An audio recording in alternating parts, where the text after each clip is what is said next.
Hi, my name is Billy. I'm here at the Waxahachie Driver's License Office. We're going to be doing a Texas Department of Public Safety air brake test that you'll actually perform with the Texas Department of Public Safety examiner before you do your actual road test.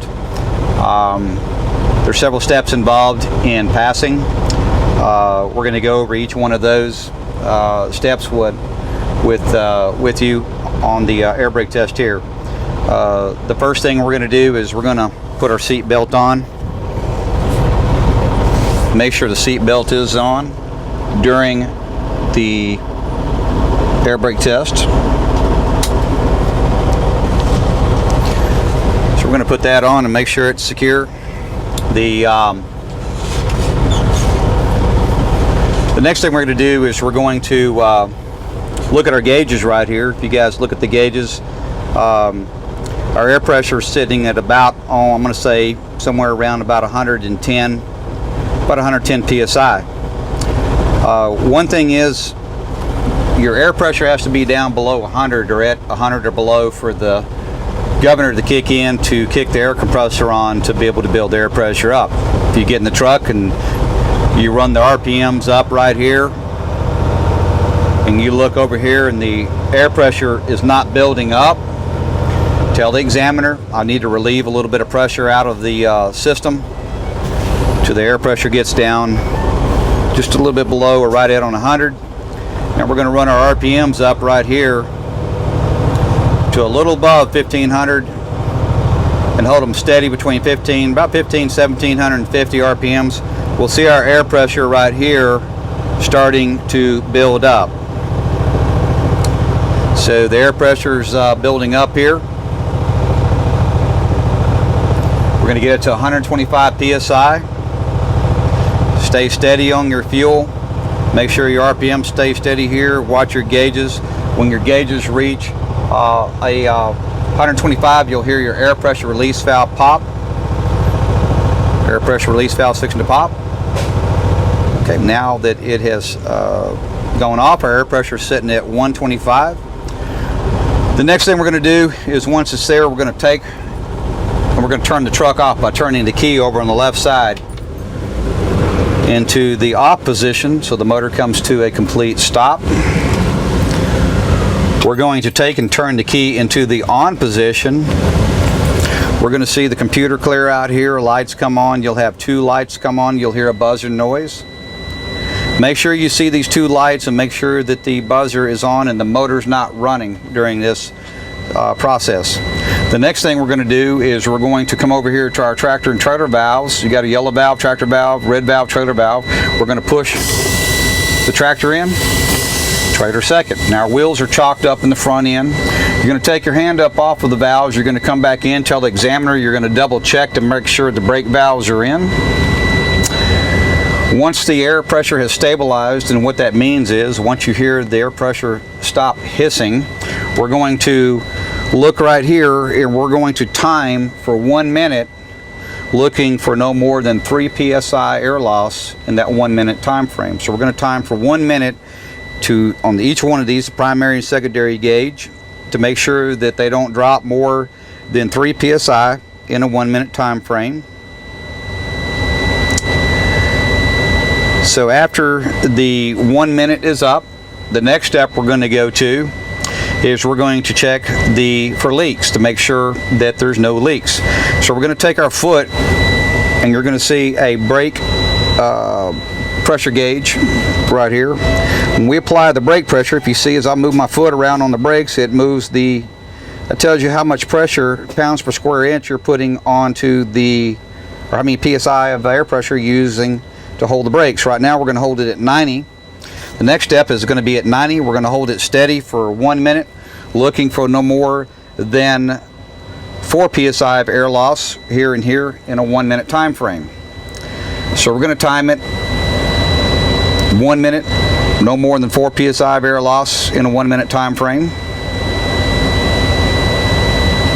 After we've concluded that there's no air pressure drop, we're going to release. Now we're going to check the low pressure air warning system, or the warning lights. They come on at 60 psi. So we're going to fan the brakes off Interior, the air pressure comes down to 60 psi. We've got both of our lights are on. Our pressure sitting at 60. Now we're going to check our tractor trailer valves right here, make sure that they pop out. That's the emergency brake valves. Make sure that the emergency brakes come on. They'll come on. The first one will be the red valve will pop, and then the second one will be the yellow valve that pops. This happens between 20 and 40. So we're going to fan the brakes off. We're looking for the valves to pop. Okay. Now they came out between the 20 and 40 mark. Red one popped first, yellow one popped second. The next thing we're going to do is we're going to roll the motor and start it. We're going to run the RPMs right here back up to a little bit above 1500 so we can build our air pressure right here. Want to make sure that the air pressure is building. In Texas, we don't do a governor, check in, make sure that the governor kicks in. They don't time that. At this point right here, the examiner would step out the vehicle. You would turn your wheel to the left. The examiner actually puts the chocks on the vehicle here at the driver's license office. They'll step out the vehicle. You'll turn your wheel to the left. It'll pop the chock out.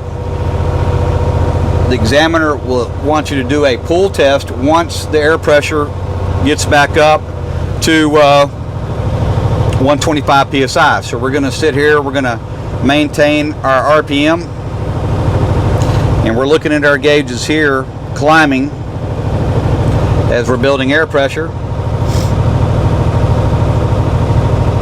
We're going to wait till the pressure gets up to 125, and we're going to do a pull test to make sure that the brakes are holding.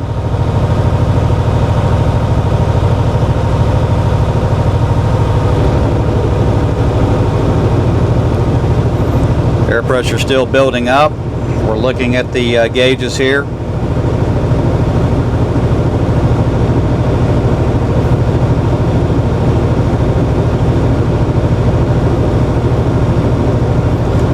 See the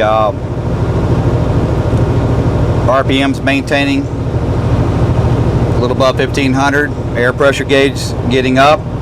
Fixing to hear the pressure release valve pop. Okay, air pressure release valve just popped. Now what we're going to do is we're going to put it into drive, and we're going to lock it into gear, and we're going to lightly pull against the brakes till we hear the motor drop just a little bit. Once we hear the RPMs drop, that's it right there. We're just lightly letting it up. So we see the truck kind of pull a little bit. Truck's not pulling. Put the truck back into neutral. Check your gear indicator. Now the examiner will get in the truck, and you will continue on with the road test. Very important to remember those steps in order.